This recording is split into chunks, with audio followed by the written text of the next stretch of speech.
Vamos a empezar la actividad de hoy con la presentación del anuario de la Asociación Argentina de Derecho del Trabajo, a cargo de la doctora Liliana Rodríguez Fernández, muy conocida por todos, integró durante muchos años la comisión directiva, durante mucho tiempo fue también secretaria de la redacción del anuario. Está con nosotros también la actual secretaria de redacción, que es la Virginia Plaza.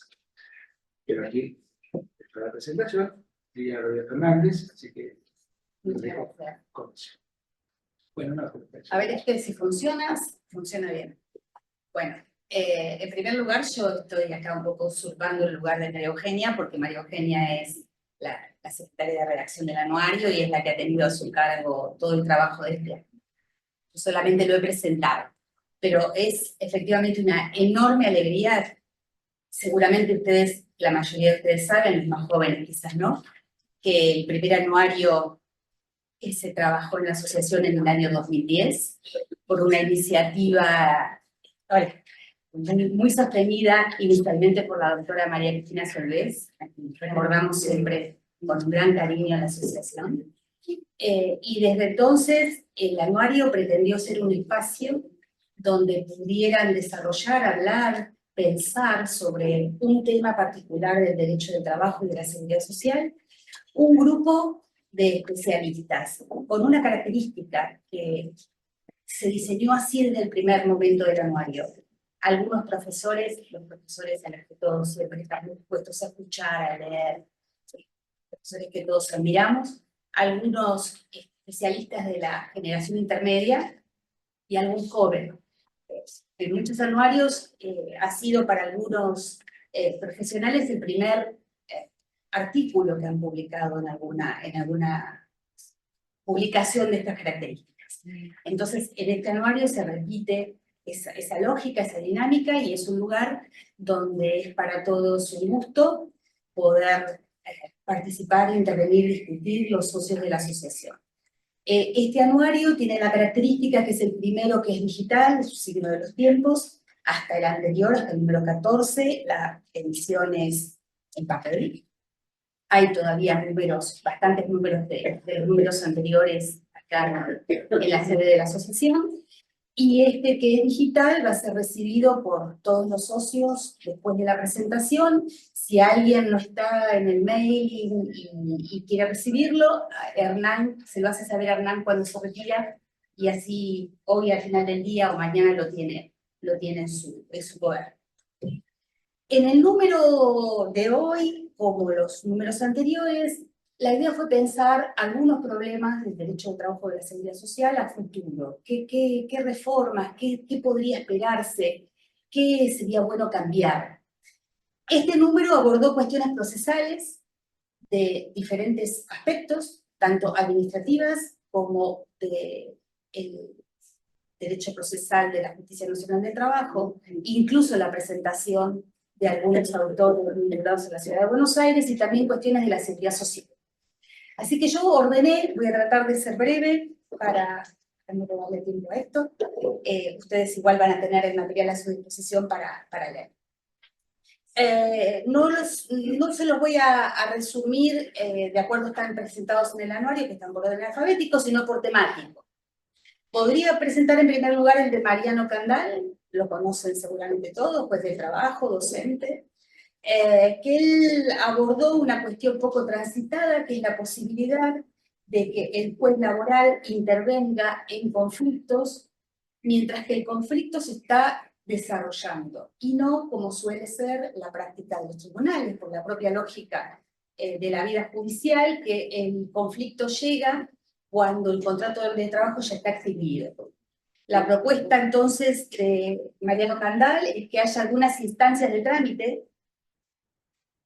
donde se pueda, por ejemplo, discutir aspectos o controversias vinculadas con el ius variandi, o impugnaciones a las suspensiones o conflictos derivados del teletrabajo, por ejemplo, o procedimientos abreviados, que este tipo de cuestiones, aspectos vinculados a las licencias por enfermedad, a los periodos de reserva de puesto, que puedan tener un procedimiento específico y abreviado en el que no más de 30, 60, 90 días exista una solución para el conflicto y pueda con esto tratar de preservarse el contrato de trabajo. Después, fuera de esto que sería anterior a la lógica que conocemos o con la que nos manejamos en los tribunales, Omar Yassin y Fernando Nesis plantearon algunas inquietudes respecto a mejoras posibles o propuestas para el servicio de conciliación obligatoria. Omar Yassin decía que el SECLO ha demostrado una eficacia, aproximadamente la mitad de los conflictos se resuelven en el SECLO, a veces un poco menos, pero que considera que esto ha contribuido a la paz social, y que debería existir una plataforma, propone la existencia de una plataforma informática y virtual en la que los conciliadores, las partes, la administración pueda intervenir desde el comienzo del expediente para que de un modo más ágil incluso llegue al ámbito judicial las constancias de la instancia administrativa. Fernando Nesis también explica las características de los servicios de conciliación en Mendoza y dice que si bien en un momento analiza por qué en un momento el resultado pudo haber sido el resultado de normas flexibilizadoras, la existencia de un sistema de conciliación previa, pero ha demostrado una eficacia, una utilidad que no se detuvo en aquella intención inicial. Fernando Díaz Pereira es uno de los jóvenes convocados, es docente de la UBA y relator prosecretario de Cámara. Él propone alguna regulación específica para el procedimiento laboral en el marco de la 18345, del abuso procesal en la ley que considera no debidamente regulado con el 275 y otras normas que solemos aplicar. Emiliano Alberto Pérez trató problemas procesales de la ley de asociaciones sindicales y propone, por ejemplo, reformar la ley de modo de compatibilizar los plazos con el estándar de 30 días de hábiles judiciales a partir de las reformas de la Ley de Procedimientos Administrativos introducida por la Ley Bases. Miguel Massa, conocido por todos, trató la cuestión del trámite administrativo de la Superintendencia de Riesgos de Trabajo y consideró que había que hacer algunas reformas en el trámite actual. Por ejemplo, que debería existir un manual de procedimientos que permita acciones de capacitación para médicos, para que los dictámenes tengan una fundamentación que los haga menos observables, reconocer a los integrantes de las comisiones médicas como funcionarios públicos con estabilidad y cambiar el financiamiento actual de las contribuciones de la RT por el sostén estatal en el marco de rentas generales. Luego hay varios trabajos vinculados a cuestiones de procedimiento en la seguridad social, en los tribunales de la seguridad social. Karina Rolón y Juan Alberto Fantini Alvarenque plantearon las dificultades legales, el déficit legal en relación con el procedimiento de ejecución de sentencias previsionales, donde entendieron que la ejecución de una sentencia previsional se transforma casi en otro juicio, de modo que con referencia a precedentes de la Corte como Ballesteros, proponen la existencia de un método de ejecución que no someta a los interesados a un tiempo igual o mayor que el previo para el reconocimiento del derecho. Mariela Díaz y Diego Sebastián Pizarev analizaron también, como en un trabajo anterior, la cuestión de los plazos que tiene la Administración Nacional de la Seguridad Social a partir de la 19.549 y las reformas que introdujo la Ley Bases y que deberían ser receptadas en el momento de los trámites vinculados con la Seguridad Social. Ana María Rojas, juez de la Seguridad Social durante muchos años, trabajó sobre la necesidad de sancionar un procedimiento propio para las causas previsionales a partir de la dispersión normativa actual en la irrazonable duración de los procesos que a menudo supera la expectativa de vida del propio interesado.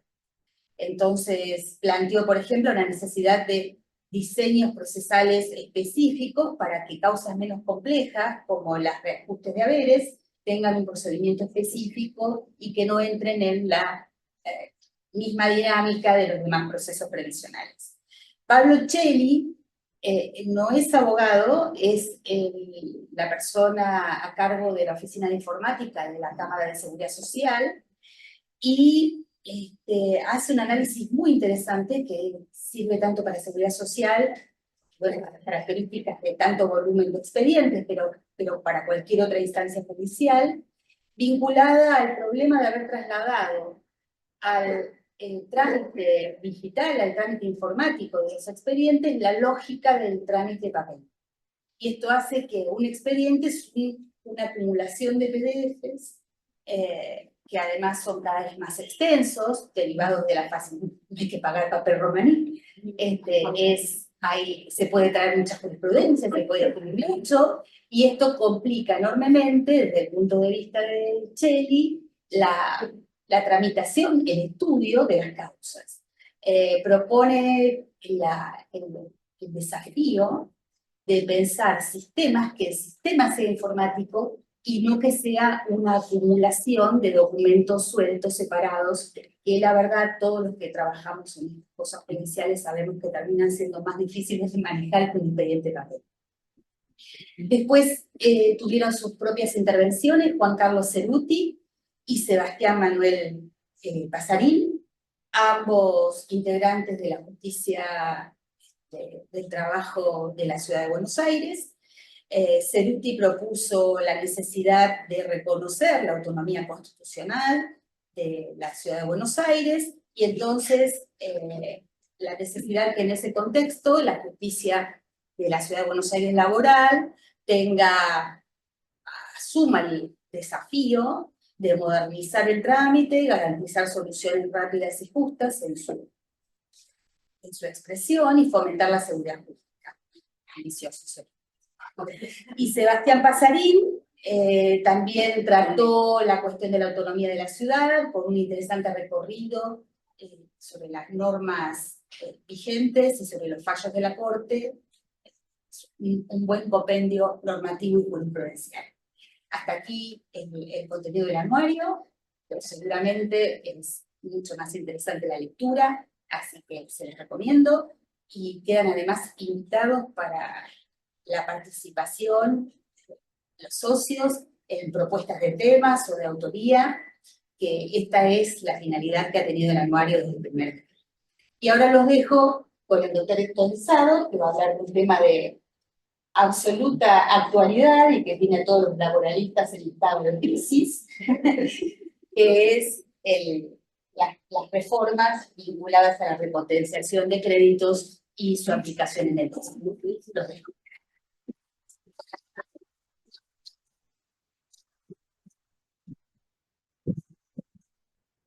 De vuelta a todos.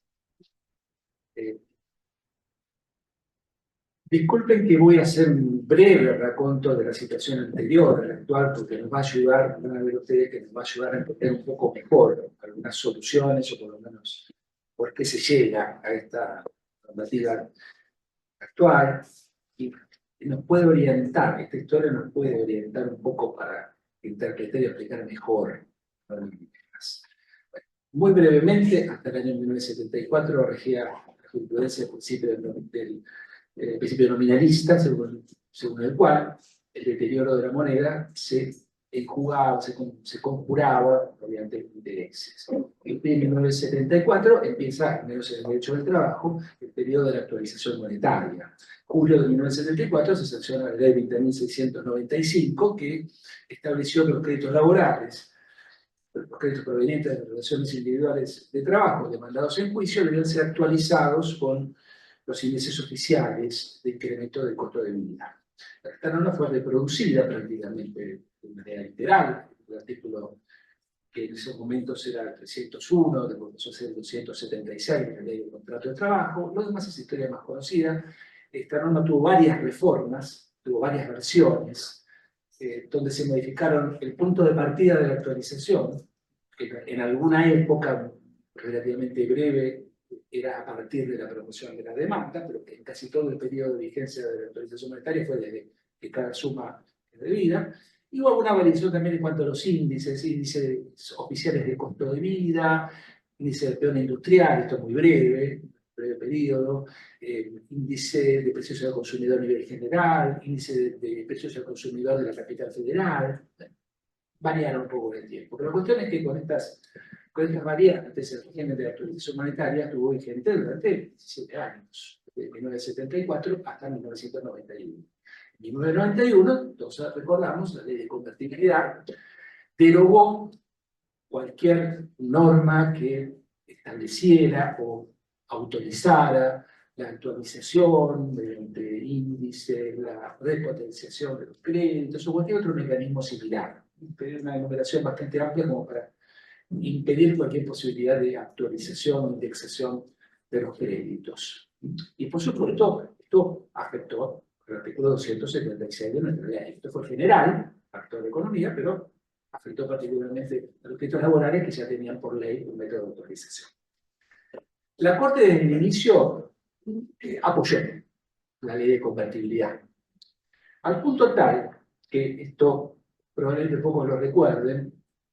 En el año 1991 se dictó un decreto reglamentario de la ley de convertibilidad que sugería nada más, la utilización de una tasa bancaria pasiva. Sugería. Pero la Corte, a partir del fallo López contra la explotación pesquera de la Patagonia, dijo que el carácter de sugerencia de este decreto no impedía que pudiera ser obligatorio, una cosa incomprensible, ¿no? La cuestión es que la Corte impuso a los jueces la utilización de esa tasa pasiva, que es la misma que resucita ahora, Claro. 55. Cuando vi la tasa pasiva que establezca el Banco Central, esto suena de algún lado, voy atrás al decreto, del año 1991. Bueno, la cuestión entonces es que después con la especificación, con la ley 25.561, se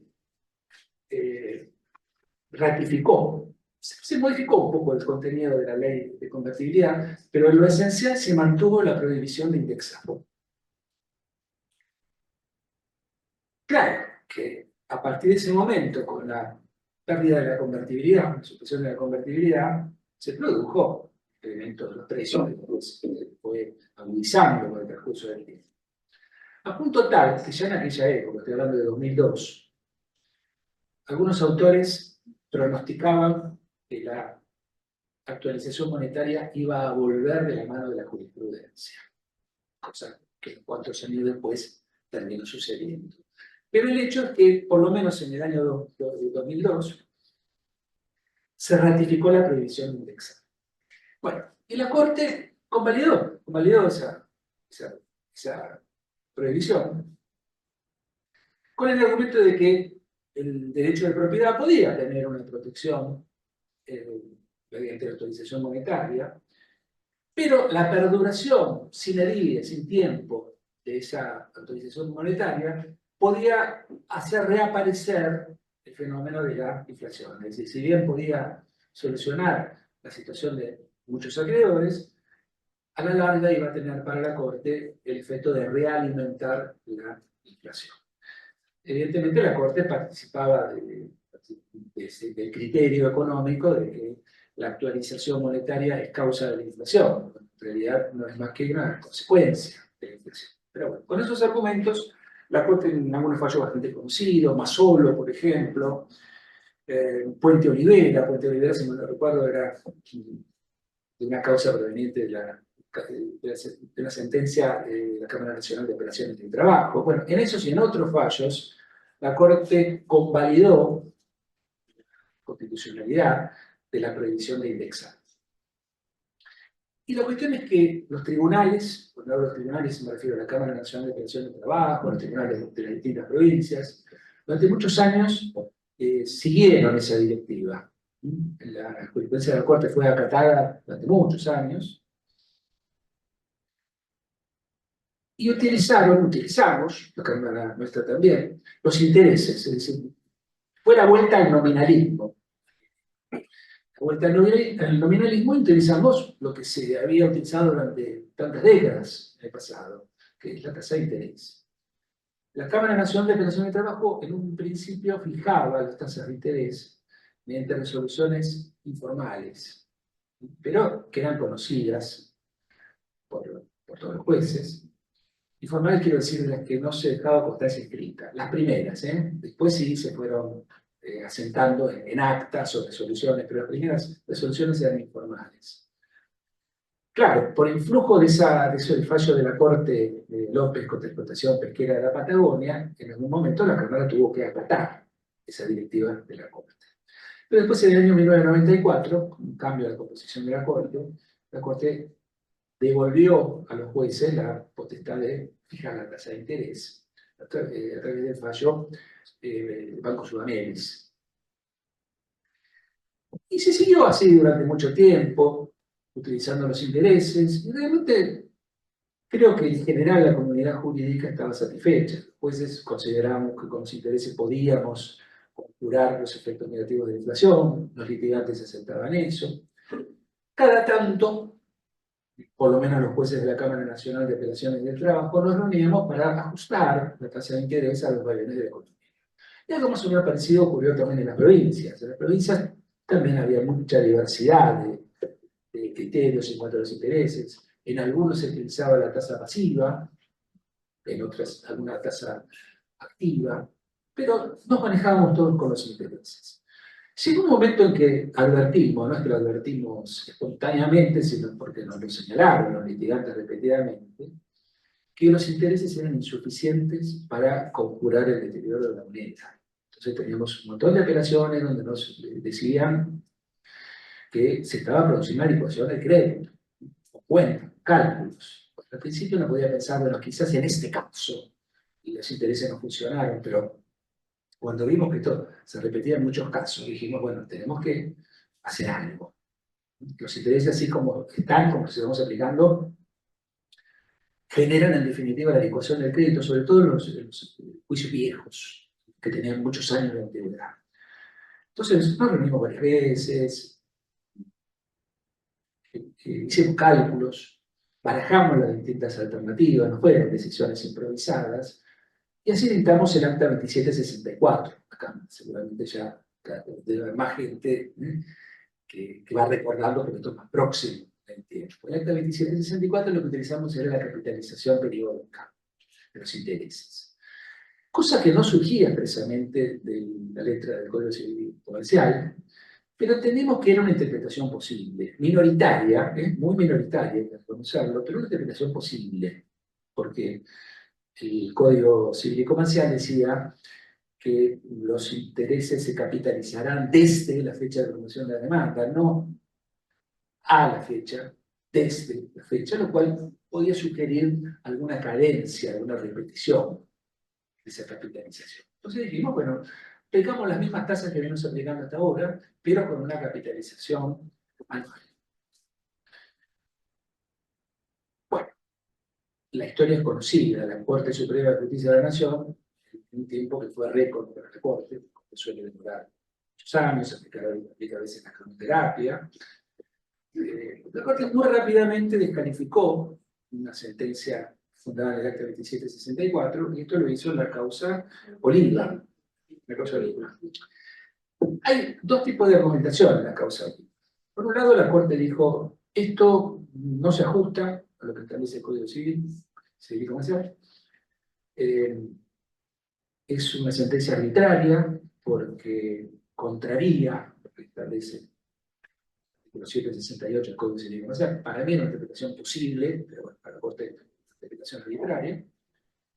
Esa fue una línea argumental. Pero la otra línea argumental era que el resultado al que se llegaba de la aplicación de ese criterio era irrazonable. ¿Por qué irrazonable? Porque la Corte hacía una comparación entre el valor histórico y el valor ajustado. Entonces, claro, un valor y el otro habían pasado 11 años, Claro, una diferencia terrible. Entonces la Corte dijo, esto conduce a un resultado irrazonable. Pero no hizo una evaluación conforme al índice de precios al consumidor o cualquier indicador de economía. Esto es mucho porque esto es a lo que se llega en la liquidación y esto era lo que era el valor histórico. Nos volvemos a reunir nosotros, no nosotros, ¿no? Porque esto lo he vivido personalmente, pero también la Cámara Laboral de Rosario, un plenario de las dos salas, vino siguiendo más o menos los criterios nuestros. En una acordada junta de las dos salas, aplicaron el mismo criterio de la Acta 2764, con el mismo resultado. El mismo resultado final porque la Suprema Corte de Santa Fe la revocó esa resolución. Pero bueno, nos reunimos nuevamente y dijimos, bueno, no podemos insistir con la revitalización periódica. Tampoco podemos recurrir a una tasa duplicada, que era una solución que se había propuesto. Por dos motivos no podemos recurrir, porque no era una solución satisfactoria. Para los créditos nuevos implicaba incrementar en demasía el resultado. Pero para los créditos viejos seguía habiendo una ecuación con una tasa duplicada. Ese era un motivo. El otro motivo es que la Corte, poco tiempo antes, había revocado, con base en la doctrina de la arbitrariedad, una sentencia de la Cámara Civil que había aplicado una tasa duplicada. Que dijo la Corte Suprema, bueno, esto no es lo que dice el Código Civil. El Código Civil dice cualquiera de las tasas que publicada por el Banco Central, una tasa duplicada no es lo que prevé el Código Civil. Entonces, esa posibilidad que nosotros habíamos barajado, teníamos que descartarla de plano. Dijimos, bueno, ¿qué hacemos si no podemos recurrir a la actualización monetaria? La jurisprudencia de la Corte venía diciendo que era constitucional la prohibición de indexar. Entonces, no vayamos por ahí. Busquemos algún otro mecanismo que pueda superar el estándar de constitucionalidad de la Corte. Entonces, dijimos, bueno, podemos utilizar el SER, coeficiente de estabilización de referencia. El SER tenía cierta prosapia porque había sido creado por la ley 25.561, es decir, una de las leyes que previa la indexación, al mismo tiempo había establecido ese coeficiente de estabilización de referencia.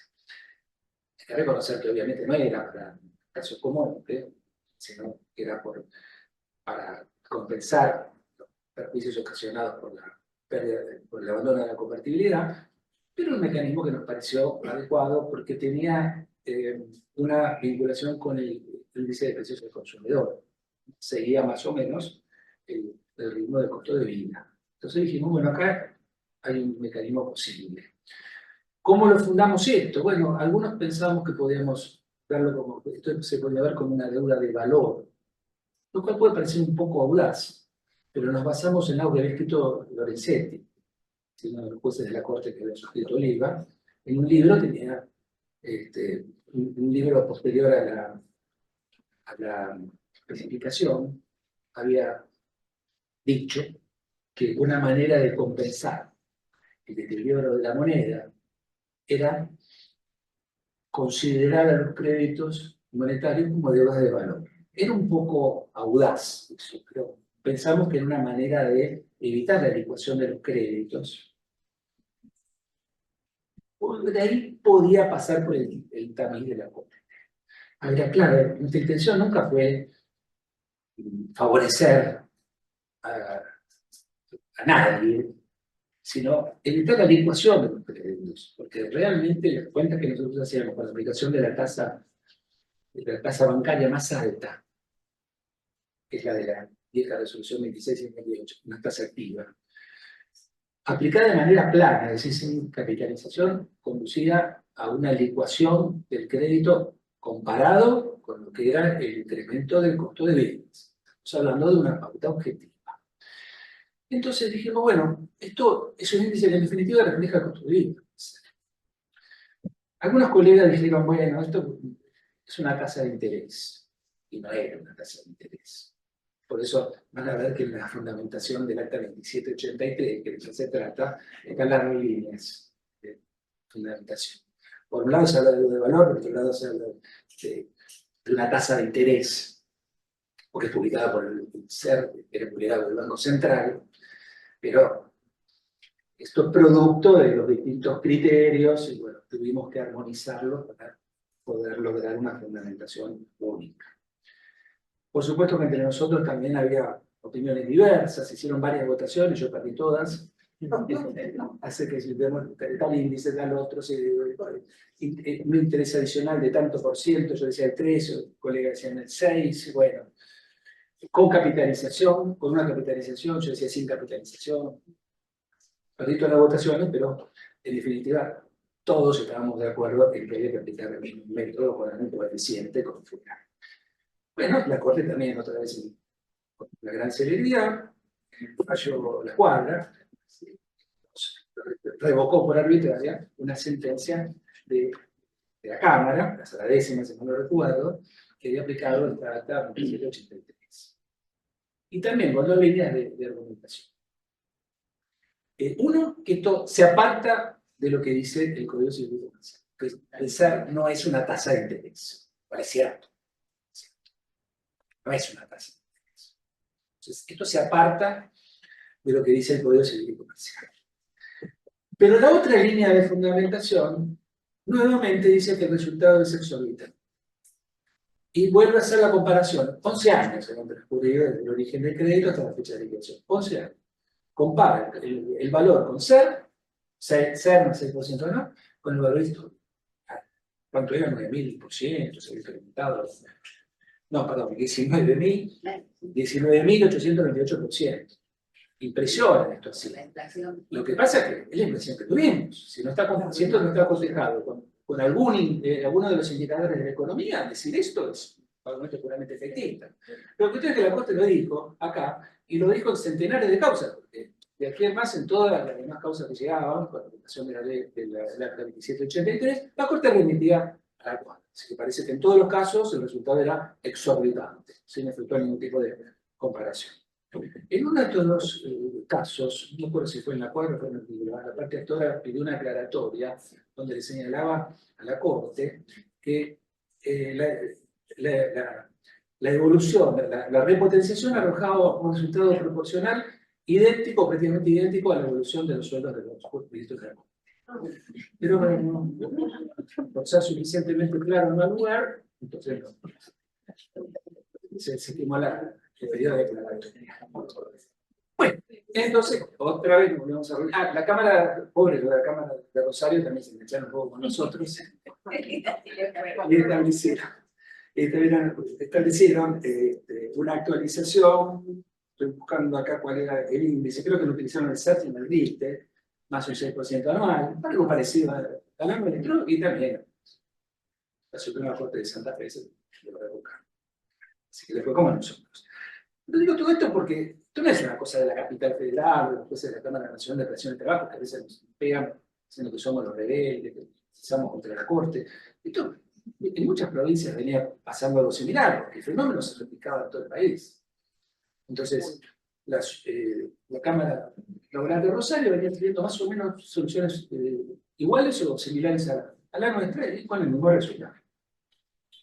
Entonces, bueno, después de la cuadra, dijimos, nos volvimos a reunir, ya hemos escarmentado, en cuanto que dijimos, bueno, dejamos el efecto del acta anterior y no fijamos ningún criterio formal. Pero conversamos acerca de nosotros,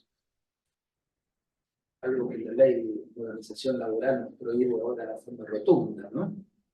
Que es reunirnos para consensuar criterios, solamente mediante plenario, ¿sabes? La ley.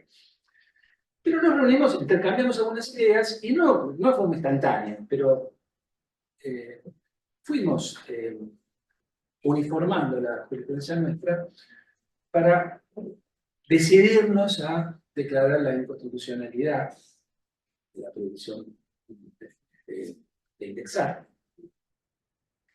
y actualizar con el índice de precios al consumidor más el 3% anual.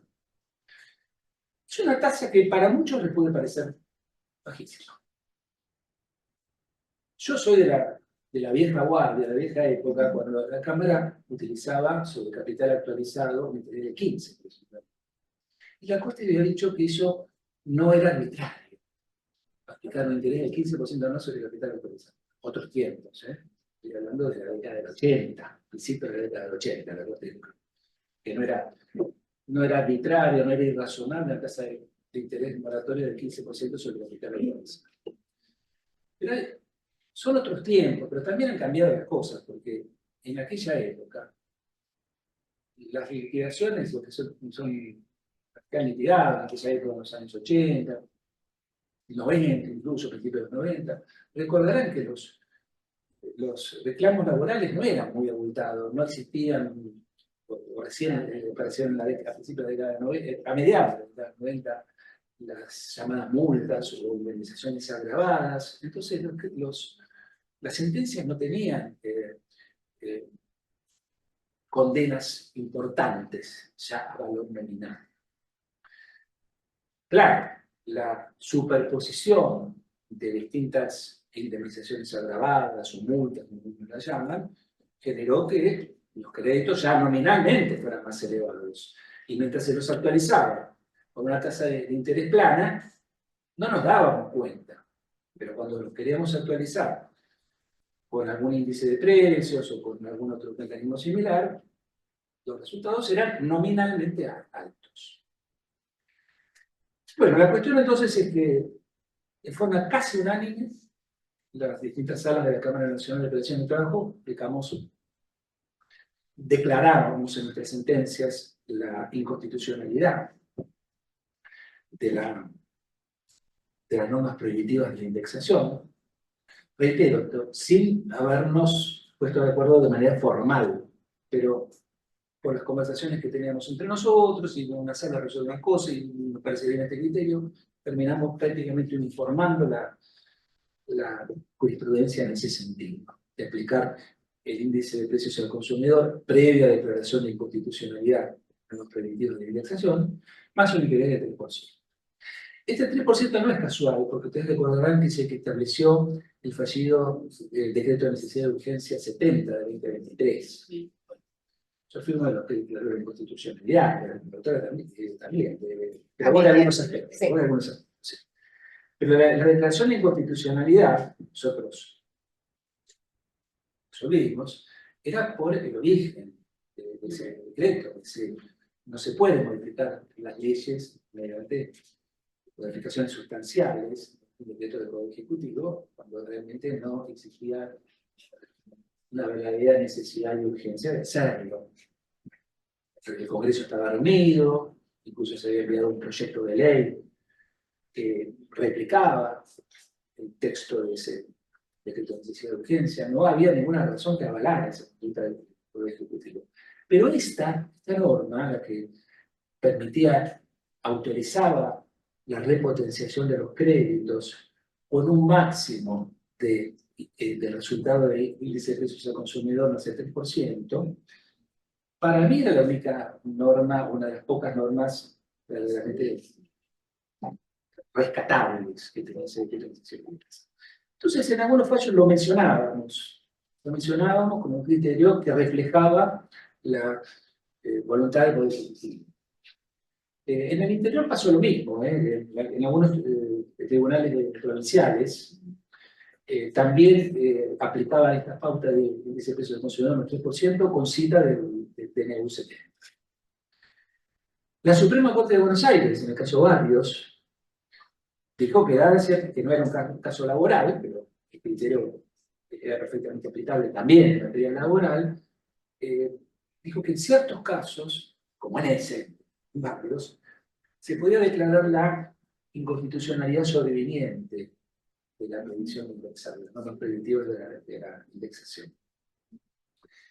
Cuando el cotejo entre el resultado de aplicar las tasas de interés y algún otro criterio que reflejara la variación de los precios, indicara que la utilización de la tasa de interés era insuficiente. Dio una serie de pautas, yo le digo a veces el fallo Barrios, puede parecer quizás un poco confuso, que a veces contradictorio, que se queda a mitad del camino, pero yo tengo muchos años de trabajar en distintos tribunales colegiados, yo sé lo que es. Sé lo que es la tarea de lograr consensos en tribunales colegiados. A veces las cosas no salen como a uno le gustaría, a veces los fundamentos no son lo claros o precisos que deberían ser, pero bueno, me parece que ahí se ve reflejado el intento de aunar distintos criterios y quedó algo un poco difuso, pero sí, la doctrina legal de Barrios es que, dadas ciertas circunstancias, se podía llegar a declarar la inconstitucionalidad sobreviniente de normas preventivas de indexación y aplicar el índice que cada tribunal considerase adecuado. Eso es quizás una de las falencias de este fallo, pero no les echo la culpa a los jueces porque entiendo que la tarea de lograr consensos es difícil. Quizás a un juez le ocurrió tal índice, a otro tal otro, y dije, bueno, que lo resuelvan los jueces de la causa. Bueno, la cuestión es que a partir de ahí, a partir del fallo Barrios, en la provincia de Buenos Aires también se empezó a aplicar la indexación. Bueno, algunos tribunales empezaron a aplicar la indexación. Por ejemplo, el Tribunal de Trabajo de Zárate, si no me recuerdo, utilizó el RIPTE, los tribunales de trabajo de La Plata, que venían utilizando un índice, no estoy muy seguro si era, creo que era el índice de precios al consumidor, por lo menos algún tribunal de trabajo de La Plata, índice de precios al consumidor, más un 6% anual. La Plata. El que de Zárate también 6% anual. Bueno, cuento todo esto, y podría hablar también de otros tribunales provinciales, que algunos venían aplicando tasa activa, otros tasa pasiva, algunos también sorteaban la prohibición de indexar. Era una verdadera anarquía. Ni hablemos de los accidentes de trabajo de la 17348, el tema aparte, tema aparte que en principio yo no pienso, pues otra cosa, o sea, es otra historia que también yo merecería otra jornada académica. Pero la cuestión es que había, hasta ahora, una absoluta anarquía. Los que resolvíamos la declaración de inconstitucionalidad de la ley de la previsión de indexar, nos encontrábamos con recurso extraordinario. Esto generaba prácticamente un fenómeno automático, el recurso extraordinario del empleador. Mi sala, por lo menos, siempre concedió ese recurso, porque había cuestión federal. ¿O no? Había cuestión federal porque se había declarado la inconstitucionalidad de una ley nacional. Y esto provoca muchos problemas. El cliente tiene que ir a la corte, la parte actora que siempre ejecutar, que la fianza, que la ejecución parcial, bueno, todas esas instancias, los litigantes saben todo esto, las cosas que todavía las seguimos padeciendo. Y realmente nos generaba mucha insatisfacción, porque si bien habíamos encontrado un mecanismo que nos parecía que podía ser razonable, actualización con índice de precios al consumidor más un 3%, que podía parecer razonable, la tasa de interés no era exagerada, la tasa pura del 3%, baja que se podía llegar a aplicar, pero seguía siendo insatisfactorio porque el juicio no se terminaba más. La Corte tiene centenares, no sé si miles, pero por lo menos centenares de causas esperando resolución. El Superior Tribunal de Justicia de la Ciudad también, porque los litigantes vienen interponiendo los recursos, el recurso de la inconstitucionalidad del Superior Tribunal de Justicia, el recurso de la Corte, doble trabajo, incertidumbre absoluta. Entonces, muchos jueces, seguramente muchos litigantes también, implorábamos al cielo, por favor, resuelvan esto, que el legislador resuelva esto. Tenemos una pauta razonable, no nos conformamos con poco, más o menos razonable, para terminar con esta anarquía, con esta incertidumbre, esta inseguridad jurídica, el juicio que no se termina nunca. El trabajador pierde con esto. No puede cobrar su crédito. Hay impedientes que han ido más de una vez a la corte.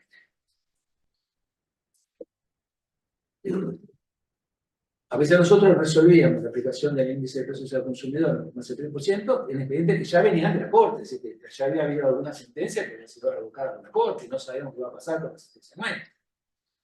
Entonces, rogábamos al cielo que saliera una norma que pusiera en valor esa riqueza. Bueno, llegamos así a la ley 27.802, me resisto a llamarla ley de modernización laboral porque no hay de modernización, pero bueno, la ley 27.802, aunque se esté arreglado con el número, pues, una solución me parece satisfactoria, razonable.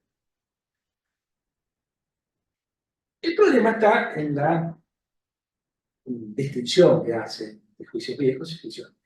Ahí está el problema. La ley 27.802, en su artículo 54, resucita el artículo 276 de la ley de cultura. Lo resucita no en la última versión, en la anteúltima, que es la que remite al índice de precios al consumidor a nivel general. Es la versión de 1980, el artículo 276. Resucita entonces el artículo 276 con la novedad de que le agrega la tasa de interés puro del 3%. Esto es absolutamente novedoso porque nunca antes se había establecido una tasa de interés moratorio adicional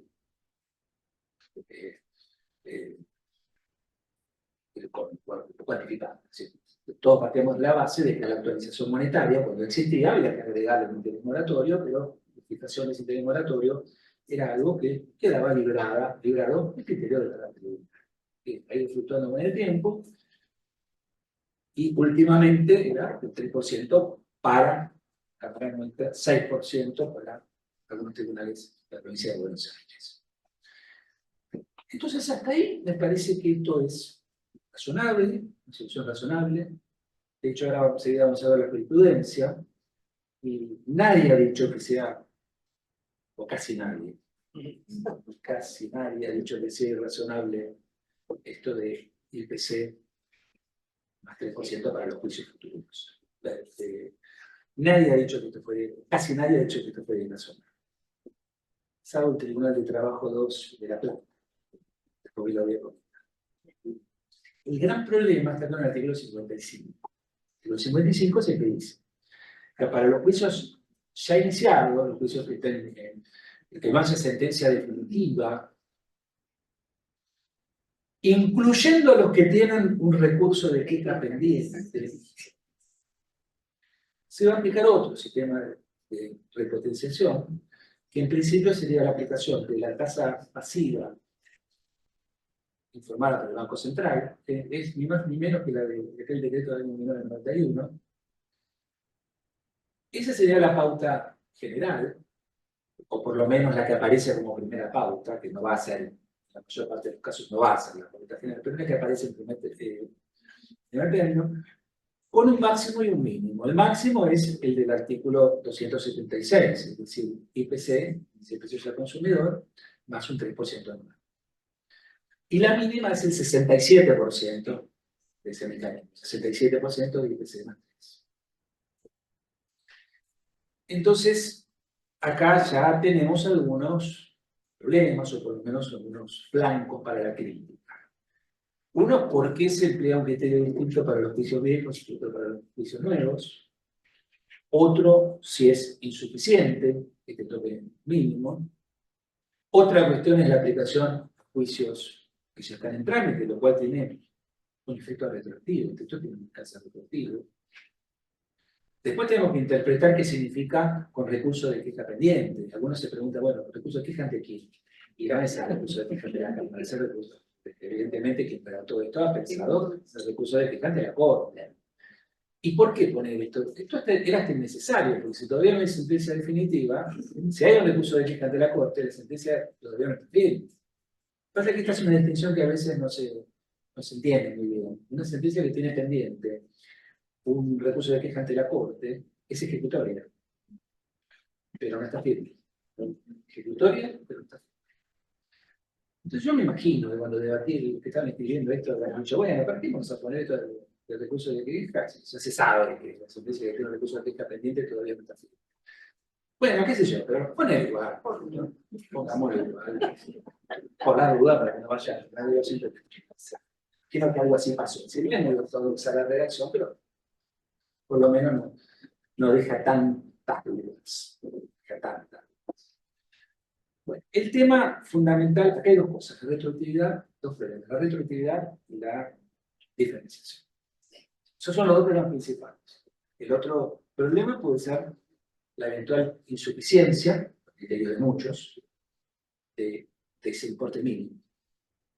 Porque hay que decir que en la inmensa mayoría de los casos, o por lo menos cuando se trata de créditos que tienen más de 2 años de antigüedad, diría más de 1 año, más de 2 años de antigüedad seguro, es una gran mayoría de los que todavía no tienen sentencia definitiva, la tasa pasiva reduce verdaderamente la ecuación de crédito. No así en créditos muy nuevos, pero en los que tienen más de 2 años de antigüedad seguro, que produce una licuación del crédito, o por lo menos una gran diferencia con lo que resultaría de aplicar el índice de precios al consumidor más del 3% anual. Entonces, en la práctica nos encontramos que la gran mayoría de los casos que todavía están pendientes de sentencia definitiva, la pauta a utilizar será el mínimo, es decir, 67% de IPC más 3. Entonces ya estamos partiendo de una disminución del 33% respecto a lo que sería la aplicación del artículo 276. Bueno, Hernán, no sé por dónde está, que me iba a ayudar con los... sí, con la filmina. Porque a mí no me gusta demasiado la utilización de filminas, pero a veces ayudan para... Ay, gracias.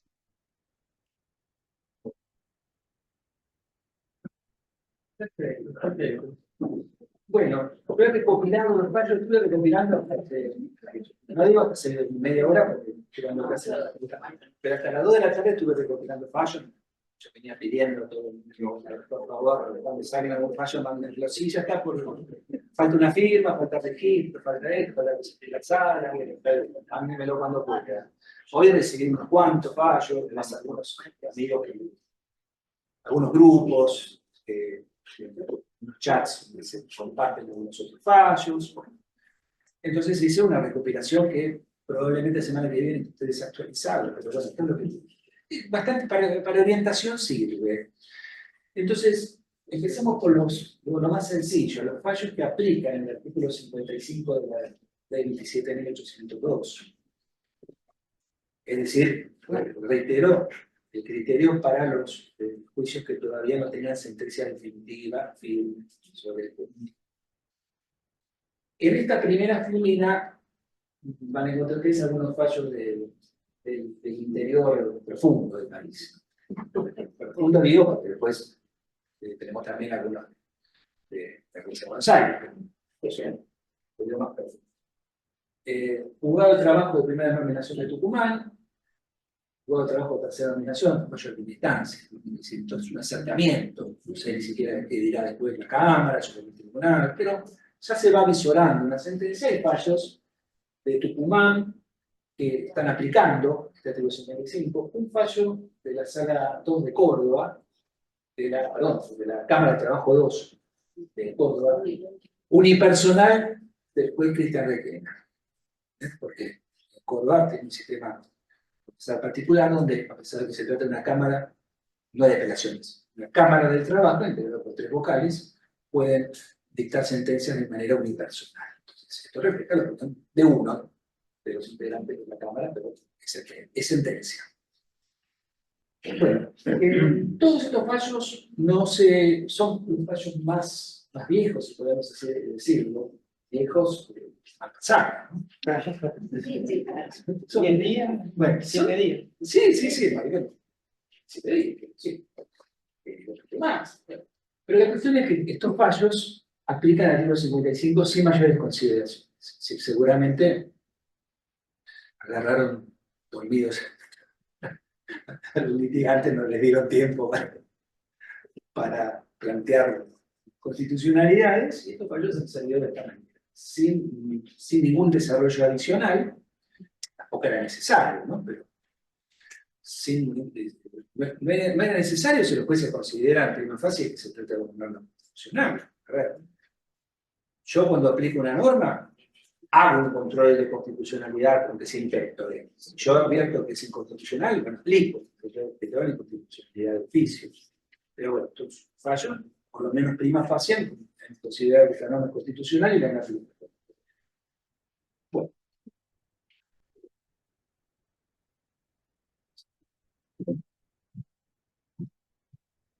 Acá ya se pone un poquito más picante, porque acá tenemos las salas de la Cámara Nacional de Apelaciones de Trabajo.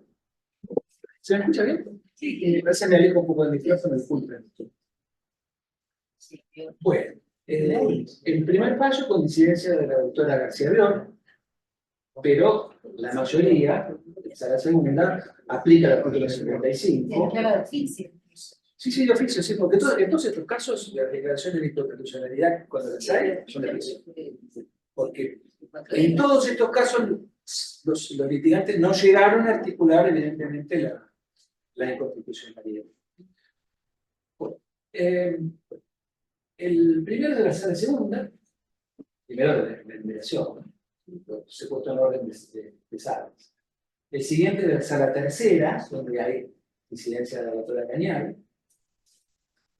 El tercero de la sala cuarta. Fíjense que los dos fallos son fallos muy de la primera época, son viejísimos, son de la semana pasada. Que en realidad ya veníamos trabajando, supongo que varias salas venían trabajando sobre los proyectos sobre la base de lo que luego fue publicado como ley, porque la ley ya era conocible, ya desde que diputados aprobó lo que venía en Senado con una sola modificación que no se refería a este tema, ya sabíamos cómo iba a salir la ley. Entonces era cuestión de tiempo. Y sabíamos que no tenía sentido aplicar antes de la sanción de la ley, porque estaba por la sanción de la ley, por la publicación. No tenía sentido aplicar un criterio viejo que iba a generar esa mayor incertidumbre. Entonces ya veníamos preparando los proyectos para dictar la sentencia, suscribirla y registrarla cuando el proyecto era publicado. Ese espacio de la sala tercera está fechado, está firmado el 9 de marzo, pero se registró varios días después. Esa fecha de firma digital, así que es fecha que firmaron la publicación. Bueno, ¿en qué se basan las disidencias? Acá lo voy a decir de una manera genérica, porque tanto en esta disidencia de la doctora Cañal y la doctora García Bior, como la mayoría en los otros fallos que vamos a ver ahora que no aplican el artículo 55, tienen varias cosas en común, varios argumentos en común. Oscilan o giran, verifican el razonamiento a partir de la violación de la garantía de igualdad. Si los jueces que declaran la inconstitucionalidad del artículo 55, todos ellos consideran que se vulnera la garantía de igualdad. ¿Por qué? Porque se trata de manera diferenciada de los juicios anteriores y a los juicios nuevos. En algunos votos, en las sentencias, se agregan otros argumentos, como, por ejemplo, que se vulnera el derecho de propiedad del trabajador en la medida en que había una supuesta confiscación del 33%. Algún autor que ha suscrito una sentencia precisamente del Tribunal de Trabajo de La Plata, no lo menciono porque me olvido siempre el nombre. Orsini, el doctor Orsini, es súper serio, pues, académico. Sostiene que acá el solo hecho de decir que se está practicando una deducción del 33% implica un reconocimiento de la confiscatoriedad. Entonces, en casi todos estos votos aparece primero, o en la mayor parte de los casos, en el plano, el argumento de la violación del principio de igualdad. Pero también se argumenta sobre la base de la confiscatoriedad, que se le estaría rebajando al trabajador un 33% de lo que supuestamente le corresponde. Digo supuestamente porque acá pasa algo parecido a lo que sucedió con Bisotto. No se puede hablar de confiscatoriedad porque un párrafo de una norma hace una excepción al párrafo anterior. Yo creo que no se puede hablar de conflictualidad porque el artículo 55 establece una quita con respecto al artículo 54. Ninguno de los dos está escrito en el cielo. Son dos normas de una misma ley, en este caso. Pero bueno, el argumento es que habría una conflictualidad, violación del derecho de propiedad del trabajador, violación del artículo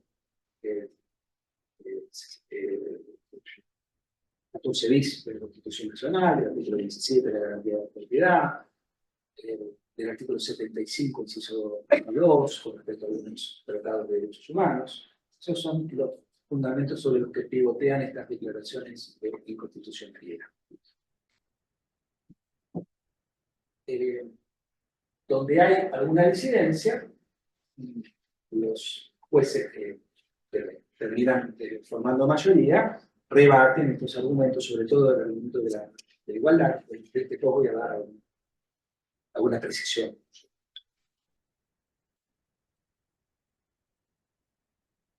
Sigue la nómina de los que aplican el artículo 55. La sala séptima, sin más, porque ahí no ha habido ninguna disidencia, ningún planteo, tampoco de la parte de la doctora. La sala octava, la sala novena y la sala décima. Es decir, hasta ahora, la mayoría de las salas, casi todas las salas que se han pronunciado, salvo la sala primera, han aplicado el artículo 55. Cuando fue necesario, porque había algún voto en contrario, se fundó la validez constitucional, en los demás casos se les aplicó sin más. Perdón, rectifico, el fallo de la sala cuarta ya teníamos preparado un argumento para sortear un óbice posible que era el referente al carácter retroactivo. Entonces, en el fallo de la sala cuarta que mencioné antes, a pesar de que no había...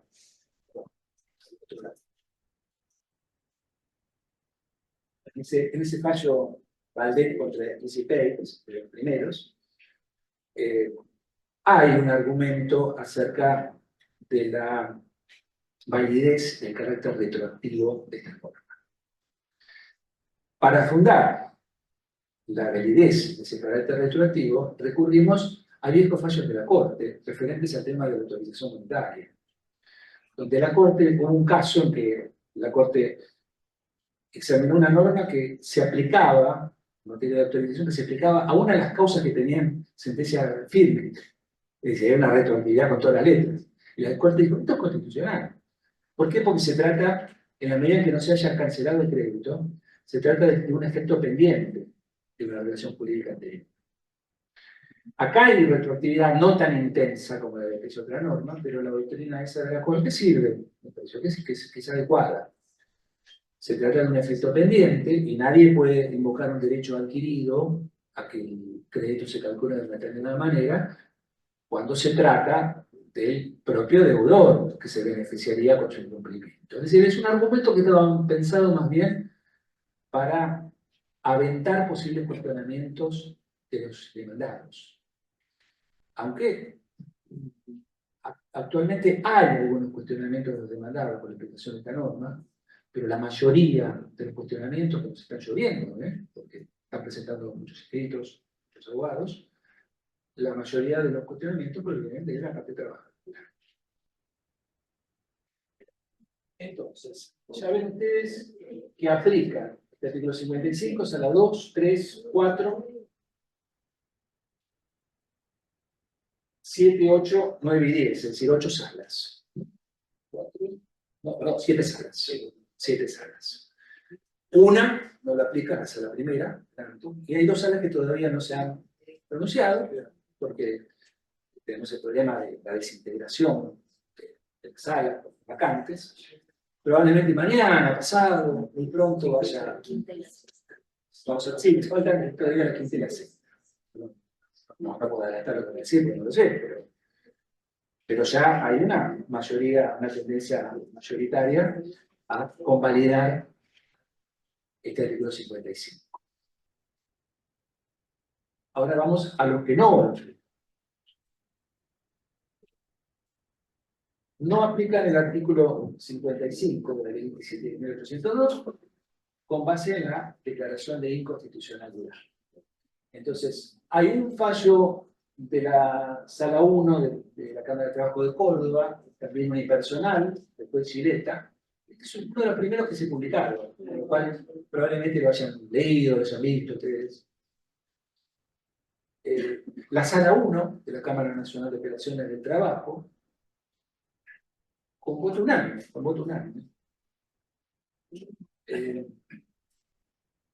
los tribunales 2, 3 y 4 de La Plata, los argumentos para no aplicar el artículo 55 en todos estos casos giran, como dije antes, en la declaración de inconstitucionalidad de oficio, porque esta norma sería contraria a la garantía de la igualdad, en la medida que se trata distinto a aquellos que ya iniciaron un juicio de los que todavía no iniciaron ninguno. En algún fallo hasta se habla de violación del derecho de peticionar a las autoridades. No, es exagerado, pero se habla así de violación al principio de igualdad, porque los jueces que siguen esta corriente dicen que no entienden por qué se hace esta diferenciación, que la diferenciación es arbitraria. Y también, como le dije antes, los argumentos coadyuvantes de la violación a la garantía de la propiedad del trabajador, a la garantía de la tutela preferencial hacia el trabajador. En algún caso se habla también de irrazonabilidad, sin violación del principio de la razonabilidad de la Constitución Nacional. Bien. Casi todos estos fallos declaran la inconstitucionalidad del artículo 55 y en su lugar aplican el 54. Es decir, índice de precios al consumidor más 3%. 3% de más. Salvo el fallo del Tribunal de Trabajo 2 de La Plata, que aplica índice de precios al consumidor más el 6%.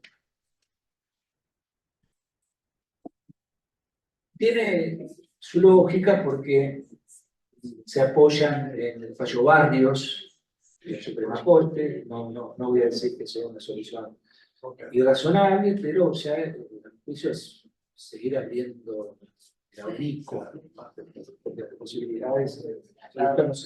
Esto no se termina más.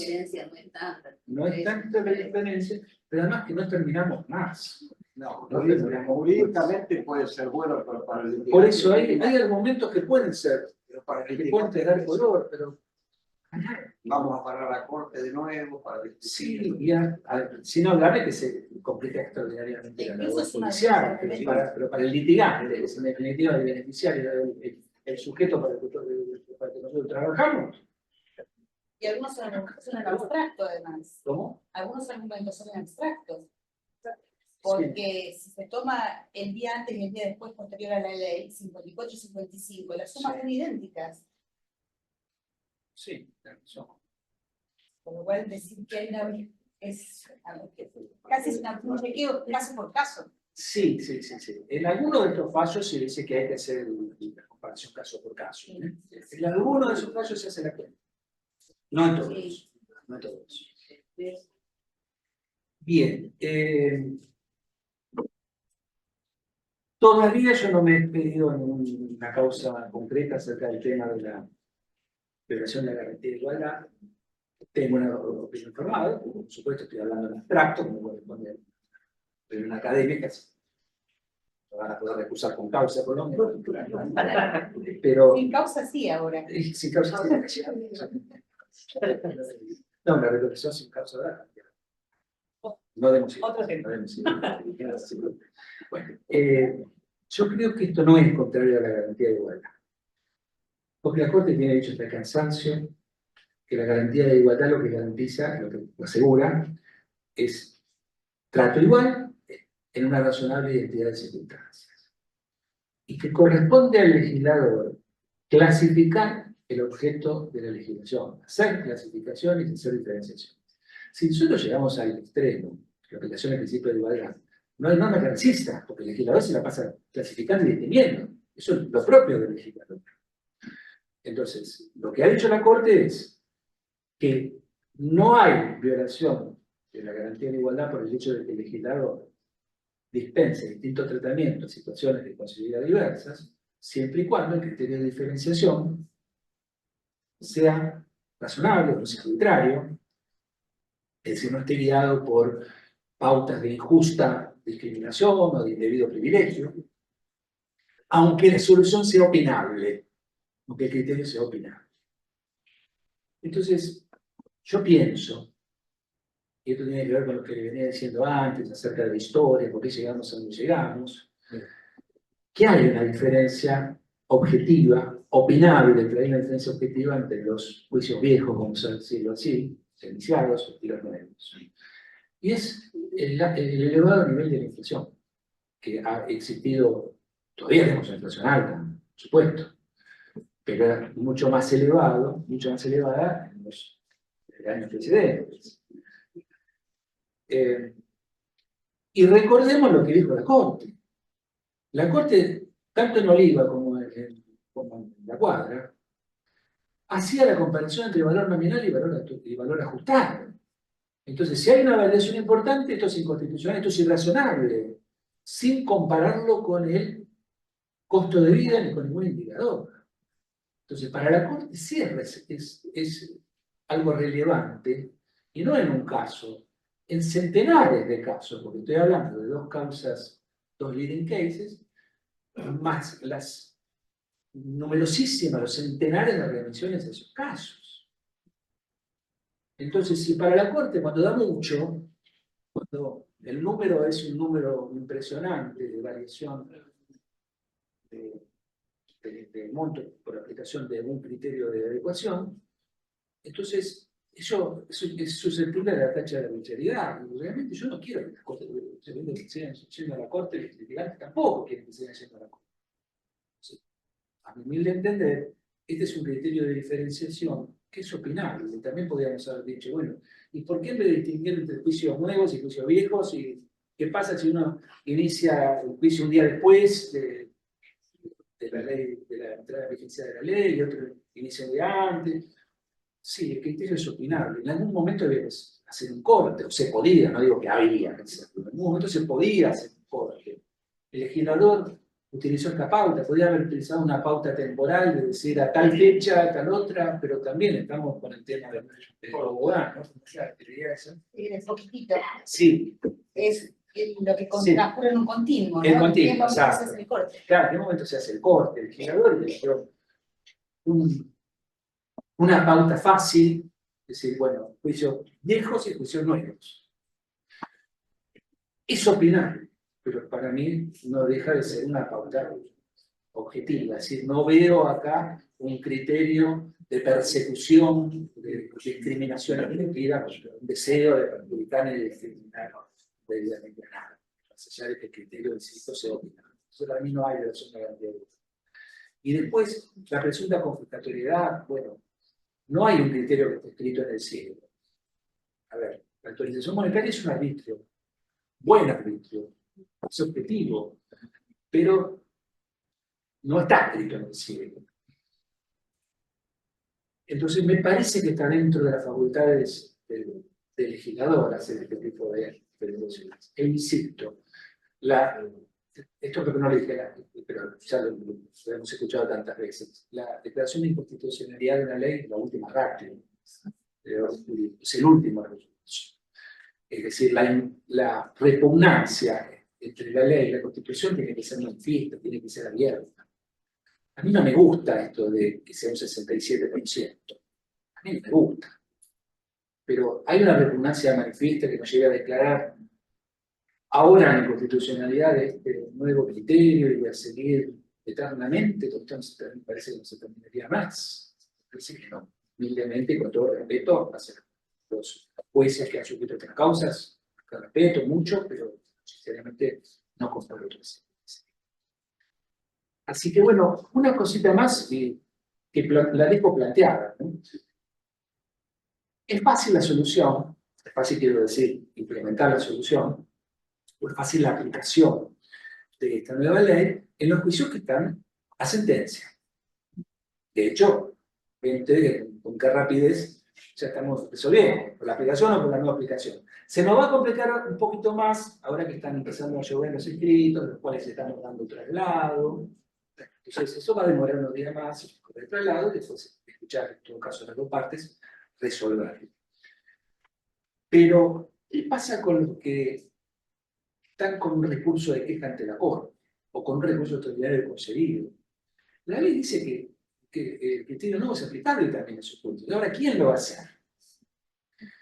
Entonces yo me imagino, esto no es información, esto es conjetura basada en mi experiencia del trabajo en la Corte, 11 años secretario de la Corte, mi experiencia de secretario de la Corte y de lo que yo he leído en la sentencia. La Corte perfectamente puede, en esos centenares de juicios que tiene para resolver el recurso extraordinario o para resolver el recurso de queja, decir, la cuestión se ha tornado abstracta por la aplicación de esta norma, puede hacer dos cosas. Puede correr traslado parte de la sanción de una ley para que se expida. Cuando hay un cambio, es muy frecuente que haya cambios normativos donde la cosa está de la Corte. Muy frecuente. Entonces, muchas veces lo que hace la Corte es correr traslado de partes de la nueva ley, de la modificación. Entonces, perfectamente la Corte puede correr traslado a las partes para que se expida sobre la nueva ley y resolver por aplicación del artículo 55. Por supuesto, es una idea que después de la Corte considera las normas constitucionales. Otra posibilidad que tiene la Corte es decir, bueno, la cuestión se ha tornado abstracta. Revoco la sentencia que impone, por ejemplo, la actualización con el IPC más un 3%, revoco, pero le difiero a los jueces el pronunciamiento definitivo teniendo en cuenta que hay una norma nueva, que los jueces de la causa la analicen y la apliquen o la dejen de aplicar de acuerdo a su criterio. Son dos posibilidades que tiene la Corte. No sé si se entiende. Sí. No, pero yo leí un fallo hoy de la Cámara Progresista, gente que volvió a la Corte y que aplica una acción de trabajo. Sí. En la octava, en una acción civil. Bueno, cuidado, a ver, yo dejé de lado los expedientes de la ley 27.348. Sí, pero ojo, cuidado, porque hay algunos de estos que yo no puse, si era accidente o si era despido. Hay algunos de estos que dice accidente, pero es del año 2016. Es decir, es anterior a la ley 27.348. Está en la octava, pero en acción civil. Había uno Bueno, que era acción civil. claro, puede ser, sí, no, pero hay algunos que sí, es accidente. Sí, hay uno. ¿De qué año es el expediente? Tiene Son anteriores al 2017. Sí. Ah, 2018. Claro, 2018 será el expediente, pero ojo, el crédito seguramente es anterior a la ley 27.348. ¿No? Porque, a ver, yo no hablé de la ley 27.348, ya da para otra jornada académica. Pero a ninguno se nos ha pasado por la cabeza, ni siquiera se nos pasó por la cabeza, ni siquiera discutimos la posible aplicación de estas normas a los expedientes de la ley 27.348, porque siempre pensamos que tienen un régimen, sea cualquiera sea ese, porque después tenemos la cuestión de si es el régimen de la 27.348 puro o modificado por el decreto 669. Que dejaran de ignorarlo en muchos casos. Bueno, pues eso no todo, es todo otro problema, no nos vamos más si entramos en eso. Pero todos estos fallos que estoy mencionando son fallos donde no están afectados por la ley 27.348. Hay un accidente ley especial, pero el crédito es anterior a la 27.348. ¿Y qué va a pasar con esa ley?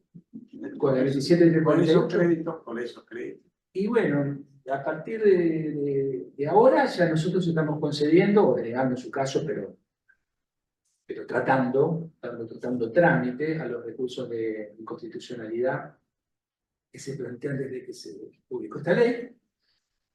creo que todas las salas, la mía seguro, y hasta donde yo sé. ¿Hay una edad? ¿No?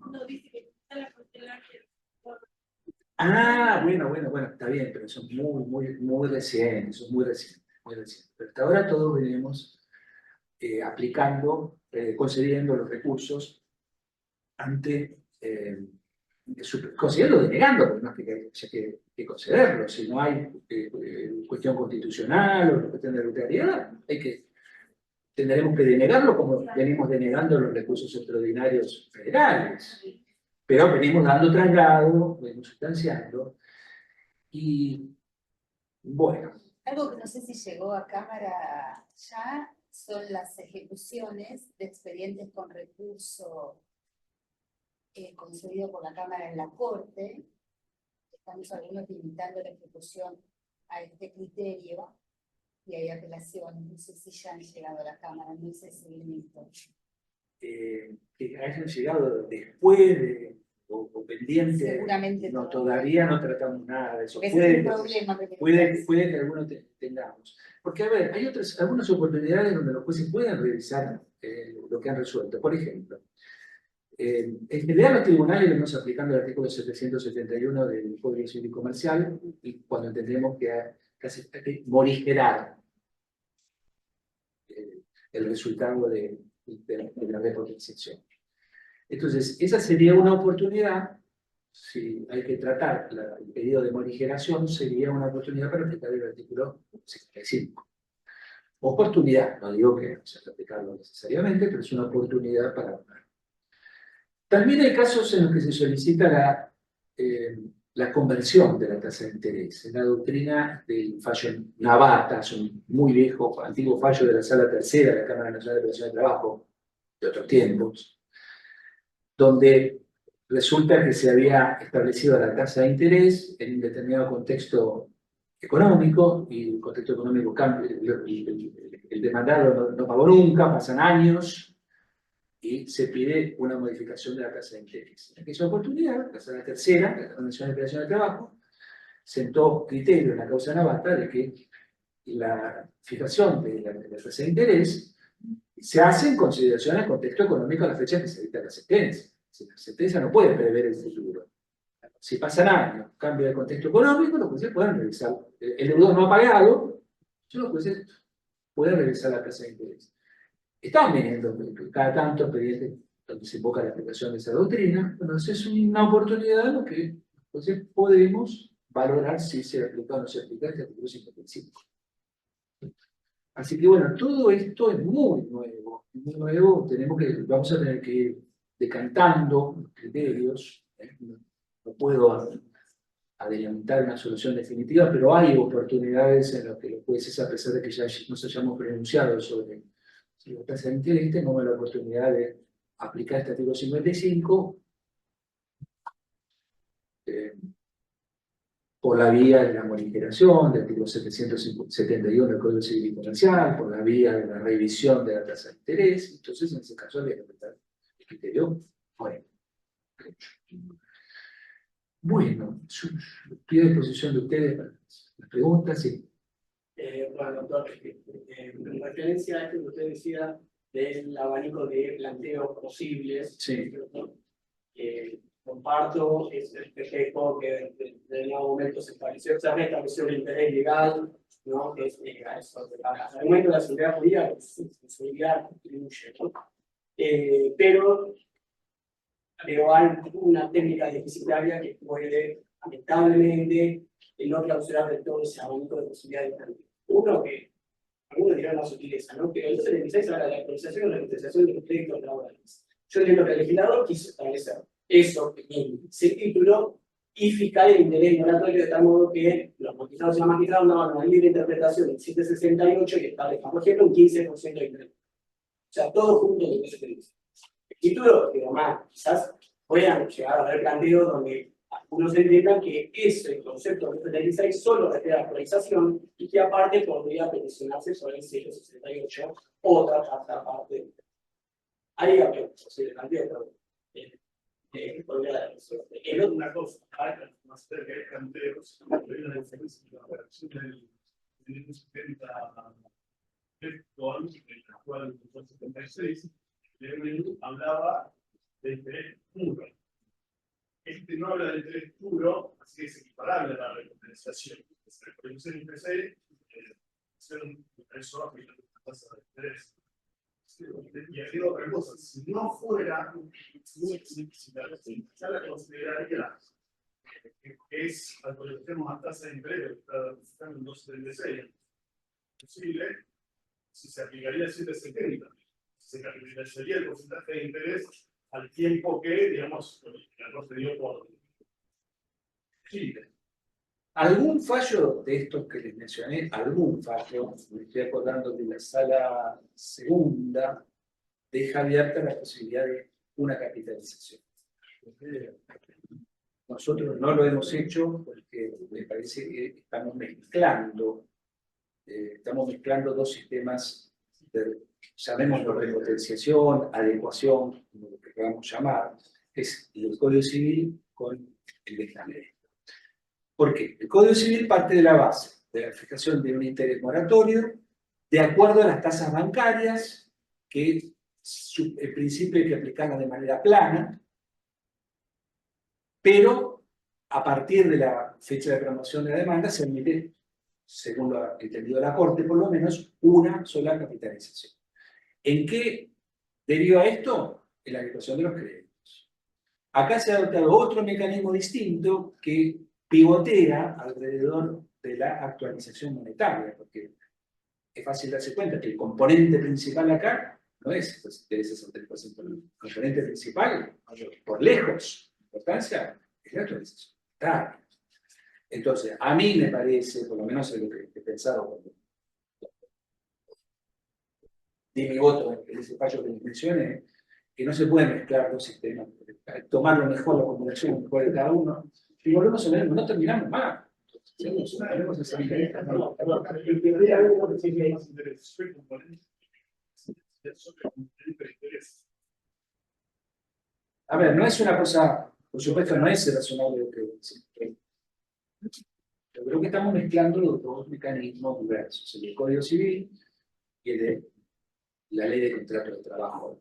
Y como Este es mucho más favorable para el trabajador que el Código Civil. Y como usted dice, doctor, hay que buscar una solución práctica para terminar con la situación que nos perjudica a todos. Perjudica a los actores, a los demandados, a la justicia. Entiendo que, y con respecto a la exposición inicial y con todo el patrón histórico, que bueno, en la Cámara trató de diferir lo más posible lo que terminó siendo, que fue la declaración de inconstitucionalidad de la ley que prevé la indexación, quizás con el argumento de última ratio. Digo, acá, bueno, está la doctora Liliana Rodríguez, que ha sido de las primeras que ha ganado la jurisprudencia de la licenciación de trabajo, lo que después terminó siendo muy mayoritario y consolidado, ¿no? Pero el fallo, por ejemplo, veía pocos más finales a la expresión de inconstitucionalidad de esta ley y otras cosas. Más a futuro sería el problema que estoy pensando ahora, pero que por ahí, bueno, sería ir adelantándose y tiene que ver con si el IPC calcula la inflación monetaria, porque más en los créditos actuales se está viendo que por ahí no sería la solución adecuada para paliar todos esos argumentos que se venían esgrimiendo con relación a la real negociación de crédito, la ecuación de crédito. Por estos cuestionamientos, de si está bien medido, si no, podría ser un problema futuro también, más allá de que, reitero, en principio una buena solución sana no debería ser un interés legal, una unificación del criterio, y que ya no haya más infección en las situaciones, pero bueno, ahora también ver si en el futuro es sostenible que se actualice con el índice que hay cierto aquí, no se estoy aclarando, real, o sea, no. Después de la Corte Suprema de Estados Unidos, no recuerdo, yo hacer un sello, que decía, estúpido pero constitucional. Y se lo regalaba a los jueces que me venían a ver, los jueces, sí, regalaba sello. Es muy fuerte la palabra estúpido, ¿no? Pero hay muchas normas que me parecen justas, nosotros que nos chocan, pero eso no significa que sea inconstitucional. Todo lo que no nos gusta es inconstitucional. Nosotros creemos que puede haber una norma mejor, que podríamos nosotros lograr hacer una norma mejor, pero bueno, somos legisladores. Entonces, en algún punto hay que decir, bueno, esto es lo que tenemos, esto hay una repugnancia manifiesta con la Constitución. Si no la hay, si uno no está seguro, no hay que traer. Soy de la vieja escuela. Sí, a consultar. Digamos, no, el 55, hablando de la diferenciación injusta, o la supuesta diferenciación injusta que hace el 55 con el 67%. Si para los juicios nuevos, basados simplemente en una cuestión de fecha, ¿cierto? Antes del 6, después del 6, ¿sí? Ya de por sí es una fecha, ¿cierto? Exacto. Pero antes o después del 6, algunos trabajadores, por una cuestión del azar, digamos, tienen un piso, vamos a llamarlo piso, que es el IPC más. Les gusta o no les gusta a los jueces, sean razonables o no sean razonables, pero esto está especificado en la ley.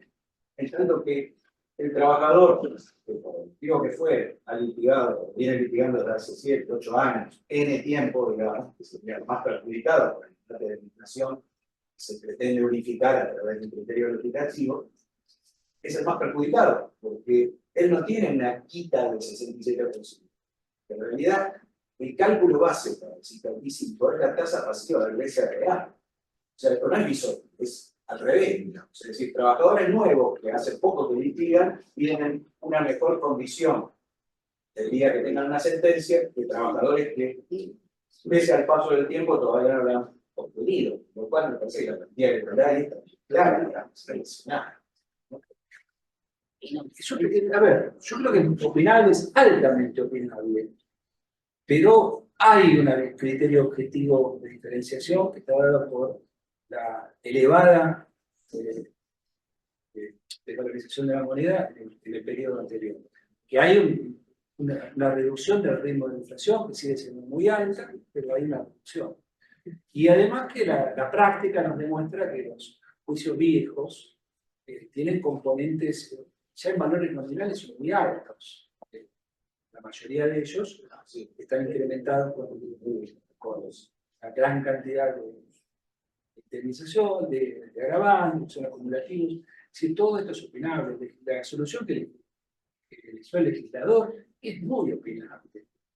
Pero opinable no es, para mí, necesariamente inconstitucional. No, con todo el respeto, pero claro, me interesan los argumentos, las personas, los argumentos de Sé que la Corte también ha dicho reiteradas veces que, más allá de las fórmulas que se empleen y demás, que son en definitiva instrumentos o herramientas para tratar de preservar el valor reclamado, digamos, monto histórico, básicamente, ¿no es cierto? Un parámetro para ese monto histórico, digamos, obviamente, incluso de acuerdo a la ley actual, es el IPC. Entonces, tomar la tasa pasiva simplemente por una cuestión de tiempo, no sé si parece. Puede ser que sea opinable, por supuesto. Sí, no, pero realmente la tasa pasiva es prácticamente una galería, porque es una enorme cantidad de los casos esto va a pasar por el Cuando yo decía antes que es abstracto, es porque tiene que ver también con la fecha de comparación, por eso es complicado decir que se viola la garantía de igualdad. Yo hice las cuentas, una demanda iniciada el 6 de marzo antes de la 1:30 del mediodía y otra iniciada después, porque según la Corte va a parar. Ese día dan igual los dos cálculos. Entonces, tendríamos que ver en cada caso, a ver si aplicar un caso u otro, están violando la garantía de igualdad. ¿Son claras lo que quiero decir? Sí, está bien, pero por ahí uno podría llegar a escapar en algún caso, siendo Sí. un caso particular. Pero digo, incluso me parece que en abstracto es complicado. No sé, algún cliente mío que tenga juicio hace 10 años, que los tengo lamentablemente, va a estar muy contento de cobrar el 67% del IPC más una tasa del 13%. Y bueno, yo creo que eso es lo más importante. Y si le toca a una sala que el juicio declara la inconstitucionalidad, lo que usted no va a plantear. Yo prefiero que Pero la sala que declara la inconstitucionalidad, esto va para que otra vez vaya a la corte y es su cliente, te va a terminar siempre. Va a perder. Ya por lo menos la pérdida de tiempo, si la terminan aplicando el artículo 55, la corte dice no hay inconstitucionalidad acá. A ver, tenemos que tener en cuenta la corte que tenemos, buena, mala, la corte que tenemos. la opinión que nos merece la corte. Lo que hay en la corte que tenemos que no se ha mostrado muy sensible, para decir de una manera eufemística, no se ha mostrado muy sensible a la situación de los créditos. Miremos La Cuadra, miremos García por Sí. Ugofe, Además, miremos presentar la madre. Oliva, no se ha mostrado muy benévola, es más bien se ha mostrado tendiente a licuar los créditos laborales. Entonces esto es una realidad que tenemos que partir, porque además los jueces estamos amenazados que tenemos que acatar la jurisprudencia de la Corte o el procedimiento de político, ¿no? Los jueces que resolvemos causas laborales, ¿no? Hijo de No, además esto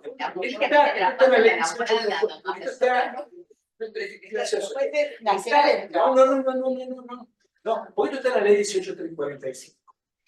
Pero la norma dice, los jueces que resuelven causas laborales, que pueden ser quizás los contenciosos administrativos cuando le caiga alguna cuestión del sindical, ¿no? El Centro Federal del Interior, que también resuelve una causa sindical, los jueces que resuelven causas laborales. Lo demás, los otros que resuelven otros temas.